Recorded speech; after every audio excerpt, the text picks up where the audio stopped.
That was then. This is now. Ready? Grab. Bag. What even was that? I'm sure there are plenty of people out there who think that games were a lot better in the old days. Game music was back then much more memorable. Songs just don't stick with you nowadays, that kind of thing. These days we get lots of sequels, but there was once a time where fresh new titles were the norm. Games were a competition of ideas, and they used to be full of all sorts of surprises. Hardware and software were rapidly advancing at the time, too. Games had mystery. Games had fantasy.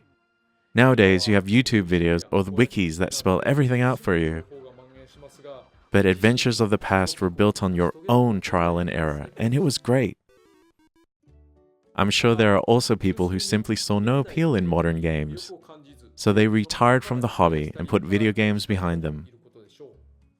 Because of all that, some people who used to play games only talk about games from the old days and treat those as the standard to which other games are held. But the thing is, that was then, and this is now. The past is the past, and there's no going back. And the time we live in now will also one day be out of reach. So, we should really be enjoying the present day to the absolute fullest. The fun of a game isn't based on absolutes, it's more of a relative thing. Naturally, the year you play a game, your personal situation, current trends, technological advancements, all of these can greatly affect how much fun you have with a game.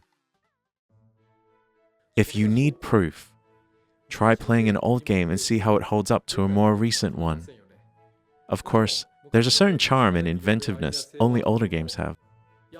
But in terms of total fun and breadth of gameplay, I don't think they can measure up to today's much more refined, larger-scale titles. Though, in terms of game design innovations, older games arguably had more room to experiment since design theory wasn't yet solidified. But let's not get into that. When we're young and impressionable, the creative works we experience, games or otherwise, leave a deep, unforgettable imprint in our memories and minds. Each one of us has certain works we hold precious. Still, it would be a shame to see someone bounce off modern games just because they can't live up to those special memories. It's better to keep trying new things, right? Not to mention, nowadays we have plenty of ways to play games from the past. It's truly great to see. It's okay just to focus on the things you like, but if you want to enjoy the present even more, keep expanding your horizons and trying your hand at new things. I think you'll be glad you did. After all, that was then, and this is now. Stage clear.